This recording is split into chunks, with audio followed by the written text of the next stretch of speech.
आप सभी को प्रभु यीशु मसीह के मधुर नाम में जय मसीह की।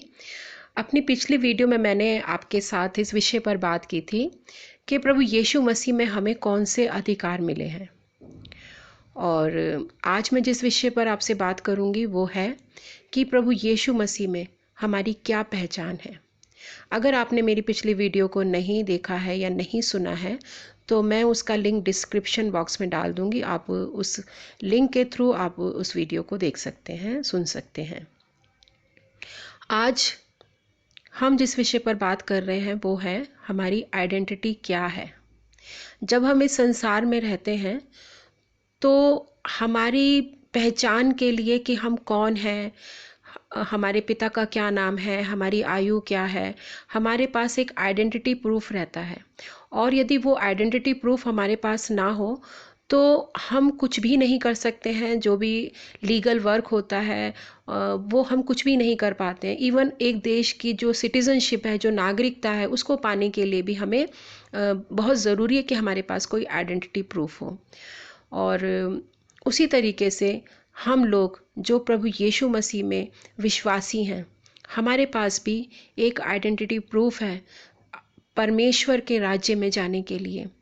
और लेकिन हम में से बहुत सारे विश्वासी हैं जो अपनी आइडेंटिटी को नहीं जानते हैं कि हम प्रभु में कौन हैं, हमारी पहचान क्या है। आज मैं आपके साथ इसी विषय पर बात करूंगी कि परमेश्वर का वचन बाइबल हमें हमारी पहचान के बारे में क्या बताता है।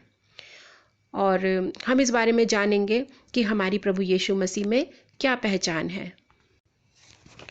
तो हमारी पहली पहचान है कि हम परमेश्वर की संतान हैं। इसके लिए यदि हम यूहन्ना की पुस्तक उसके पहले अध्याय के 12वें पद में देखें तो वहाँ लिखा है कि परंतु जितनों ने उसे ग्रहण किया उसने उन्हें परमेश्वर की संतान होने का अधिकार दिया, अर्थात उन्हें जो उसके नाम पर विश्वास रखते हैं। तो जो लोग प्रभु यीशु मसीह के नाम पर विश्वास करते हैं, जो लोग इस बात पर विश्वास करते हैं कि प्रभु यीशु मसीह ने मेरे पापों को अपने ऊपर ले लिया, प्रभु यीशु मसीह ने मेरा परमेश्वर के साथ मेल कराया, जो लोग सच में पवित्र आत्मा पर, परमेश्वर पर और प्रभु यीशु मसीह पर विश्वास करते हैं और परमेश्वर के परिवार में जो लोग शामिल हो जाते हैं, उनके लिए ये वचन है कि वो परमेश्वर की संतान बन जाते हैं। इसके बाद हम देखते हैं कि हमारी दूसरी जो पहचान है वो क्या है। तो दूसरी पहचान के लिए हम देखेंगे कि हम परमेश्वर की आँख की पुतली हैं। यहाँ पर प्रभु का वचन बताता है कि परमेश्वर इस तरह से कहता है, क्योंकि जो तुमको छूता है वो मेरी आँख की पुतली ही को छूता है। इसका अर्थ ये है कि परमेश्वर से हम इतने अधिक जुड़े हुए हैं कि यदि कोई हमें कोई नुकसान पहुंचाता है तो परमेश्वर इस बात को बोल रहा है कि जो तुम्हें छूता है वो मानो मेरी आँख की पुतली को छूता है। आँख की पुतली इतना सेंसिटिव पार्ट है कि अगर हमारी आँख में कुछ चला भी जाता है तो हम इतने बेचैन रहते हैं। उसी तरीके से परमेश्वर यहाँ पर हमें बता रहा है कि हमारी पहचान क्या है। हम परमेश्वर से कनेक्टेड हैं, क्योंकि यदि कोई हमें छूता है वो मानो परमेश्वर की आँख की पुतली को छूता है। व्यवस्था विवरण की पुस्तक उसके 32वें अध्याय के 10वें पद में यहाँ इस तरह से लिखा है, उसने उसको जंगल में और सुनसान और गरजने वालों से भरी हुई मरुभूमि में पाया। उसने उसके चारों ओर रहकर उसकी रक्षा की और अपनी आँख की पुतली के समान उसकी सुधि ली। तो यहाँ हम इस बात को देख रहे हैं कि परमेश्वर जो है, चाहे हम कितने भी कठिन मरुभूमि जैसी परिस्थिति में क्यों ना हो, परमेश्वर जो है वो अपनी आँख की पुतली के समान हमारी सुधि रखता है, उसको हमारा ध्यान रहता है। तो हम इस बात को जाने कि हमारी पहचान परमेश्वर में ये है कि हम उसकी आँख की पुतली हैं। हमारी अगली पहचान है कि हम प्रभु में विजेता हैं। अगर हम रोमियो उसके 8वें अध्याय के 37वें पद में देखें तो वहाँ लिखा है कि हम जयवंत से भी बढ़कर हैं, यानी हम विजेता हैं, क्योंकि हमारा जो परमेश्वर है वो हमारा ऐसा चरवाहा है जो हमारे आगे आगे चलता है और हमारे लिए वो मार्ग तैयार करता है। और हम किसी भी परिस्थिति में अपने प्रभु के साथ विजयी होते हैं। तो हमें विश्वास रखना है कि हम विजेता हैं, हम हारे हुए नहीं हैं, क्योंकि हमारे प्रभु परमेश्वर ने, हमारे प्रभु यीशु मसीह ने क्रूस पर उस दुष्ट को हरा दिया है। तो हम प्रभु में विजेता है, क्योंकि हमारा प्रभु हमें जय के उत्सव में लेकर चलता है। हमारी एक पहचान ये भी है कि हम प्रभु यीशु मसीह में चौखे यंत्र हैं, यानी एक शाप यंत्र हैं। और इसके लिए हम यशाया उसके 41वें अध्याय के 15वें और 16वें पद में देखेंगे। यहाँ लिखा है, परमेश्वर कहता है, देख मैंने तुझे छुरी वाले दावने का एक नया और चौखा यंत्र ठहराया है। तू पहाड़ों को दाव दाव कर सूक्ष्म धूल कर देगा और पहाड़ियों को तू भूसे के समान कर देगा। तू उनको फटकेगा और पवन उन्हें उड़ा ले जाएगी और आंधी उन्हें तितर बितर कर देगी।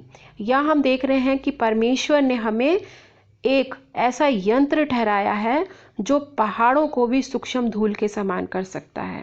पहाड़ जो है वो हमारी ज़िंदगी की परेशानियों को दिखाते हैं, तकलीफ़ों को दिखाते हैं, और हमें लगता है कि हम बहुत कमज़ोर हैं। लेकिन हमारा परमेश्वर यहाँ पर हमसे साफ साफ कह रहा है कि देख मैंने तुझे छुरी वाले दावने का एक नया और चौखा यंत्र ठहराया है। और वो हमसे कह रहा है कि तू पहाड़ों को दाव दाव कर सूक्ष्म धूल कर देगा और पहाड़ियों को तू भूसे के समान कर देगा। तो हमें जानना है कि मैं प्रभु में सामर्थी हूँ, मैं वो चौखा यंत्र हूँ जो अपने रास्ते के आने वाली हर एक पहाड़ को, हर एक तूफान को मैं सूक्ष्म धूल के समान कर सकता हूँ। हमारी पहचान अगली ये है कि हम मसीह के राजदूत हैं। दूसरा कुरिन्थियों उसके 5वें अध्याय के 20वें पद में परमेश्वर का वचन कहता है, हम मसीह के राजदूत हैं, मानो परमेश्वर हमारे द्वारा विनती कर रहा है।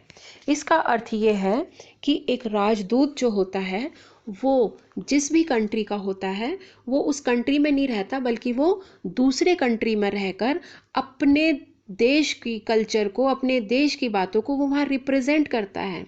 उसी तरीके से हर एक विश्वासी, हर एक मसीही, जैसे प्रभु यीशु मसीह ने कहा कि तुम इस संसार के नहीं हो। ये बात सच है, हम इस संसार के नहीं हैं, क्योंकि हमारा जो घर है वो परमेश्वर के साथ स्वर्ग में है। और इसलिए परमेश्वर का वचन जैसे कहता है कि हमें अपने कामों से अपने परमेश्वर की बड़ाई करनी है, हमें वो राजदूत बनना है इस संसार में रहते हुए जो परमेश्वर की बातों को यहाँ पर रिप्रेजेंट करे, जो यहाँ पर रिप्रेजेंट करे कि हमारा परमेश्वर कैसा है। हमारा परमेश्वर प्यार करने वाला परमेश्वर है, हमारा परमेश्वर अनुग्रहकारी परमेश्वर है। और ऐसा हम अपने व्यवहार से कर सकते हैं, अपने चाल चलन से कर सकते हैं, अपनी बातचीत से कर सकते हैं। हमें अपने जीवन से मसीह को दिखाना है, क्योंकि हमें सच में मसीह के राजदूत बनना है। ये हमारी पहचान है। हमारी अगली पहचान है कि हम परमेश्वर के सहकर्मी हैं। इसके लिए हम पहला कुरिन्थियों उसके 3 अध्याय के 9वें पद में देखेंगे, क्योंकि हम परमेश्वर के सहकर्मी हैं। हम परमेश्वर के सहकर्मी हैं। इसका अर्थ ये है कि एक सहकर्मी जो होता है वो साथ में काम करने वाला, जिसको हम इंग्लिश में कोवर्कर कहते हैं। तो परमेश्वर के साथ हम सहकर्मी हैं, हमें परमेश्वर के साथ मिलकर उसके कामों को करना है। तो हम इस बात को हमेशा याद में रखें कि हमें वो काम करने हैं जो परमेश्वर के कामों के साथ मेल खाते हैं, और इस तरीके से हमें अपनी इस पहचान को बनाए रखना है। अंतिम पॉइंट जो मैं आपके सामने रखूंगी कि हम मसीह में कौन हैं, हमारी क्या पहचान है, तो वो है कि हम परमेश्वर के वारिस और मसीह के संगी वारिस हैं। इसके लिए हम रोमियो उसके 8वें अध्याय के यदि 17वें वचन में देखें तो यहाँ पर लिखा है कि यदि संतान है तो वारिस भी हैं, वरन परमेश्वर के वारिस और मसीह के संगी वारिस हैं, कि जब हम उसके साथ दुख उठाएं तो उसके साथ महिमा भी पाएं। परमेश्वर ने हमें मसीह यीशु में वारिस बनाया है। जब हम उसके पुत्र बन गए हैं, जब हम उसकी पुत्रियां बन गए हैं, तो हम प्रभु यीशु मसीह के साथ साथ हम वारिस बन गए हैं, क्योंकि एक बेटा और एक बेटी अपने माता पिता की जो संपत्ति होती है वो उसका वारिस होता है। उसी तरीके से जब हम प्रभु यीशु मसीह पर विश्वास करते हैं, उसको अपने उद्धारकर्ता के रूप में ग्रहण करते हैं, तो हम मसीह में परमेश्वर के साथ संगी वारिस बन जाते हैं। तो हमें इस बात को जानना है कि हम निर्धन नहीं हैं, हम दरिद्र नहीं हैं, और हम परमेश्वर में मसीह के साथ संगी वारिस हैं। और जो परमेश्वर ने हमें खजाना दिया है, जो ये आत्मिक जीवन का खजाना है, जो ये वचन है, हमें इस वचन को इस संसार में रहते हुए उन लोगों के साथ बांटना है। जिस तरीके से प्रभु यीशु मसीह ने इस संसार में रहते हुए अपने पिता की शिक्षाओं को लोगों तक पहुंचाया, हमें मसीह के साथ संगी वारिस होने के कारण परमेश्वर के इस कार्य को पूरा करना है।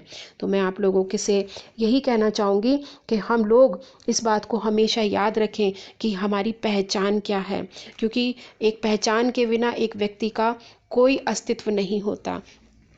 और हमें इस बात को ध्यान में रखना है कि मेरी प्रभु यीशु मसीह में, मेरी परमेश्वर में क्या पहचान है। तो मैं आशा करती हूँ कि आज मैंने आपके साथ जो ये कुछ बातें शेयर करी हैं, जो मैंने आपको ये बताया कि हमारी क्या पहचान है, मुझे विश्वास है कि निश्चय ही आपको इन सारी बातों से आशीष मिली होगी।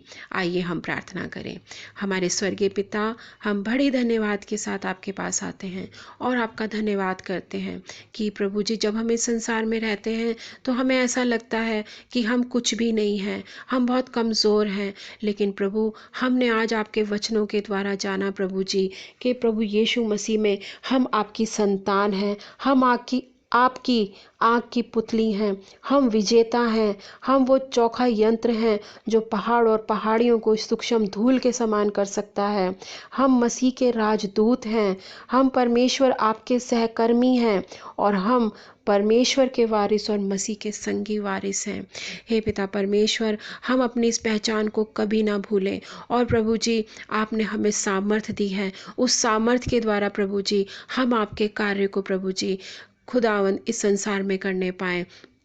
क्योंकि प्रभु जी, आप चाहते हैं प्रभु जी कि हम आपके राज्य को प्रभु जी संसार में बढ़ाने वाले हों। प्रभु जी, आप हम में से हर एक बहन भाई को अपनी महिमा के लिए इस्तेमाल करें। धन्यवाद के साथ इस प्रार्थना को प्रभु यीशु मसीह के नाम से मांग लेते हैं, आमीन। परमेश्वर आप सभी को बहुत आशीष दे।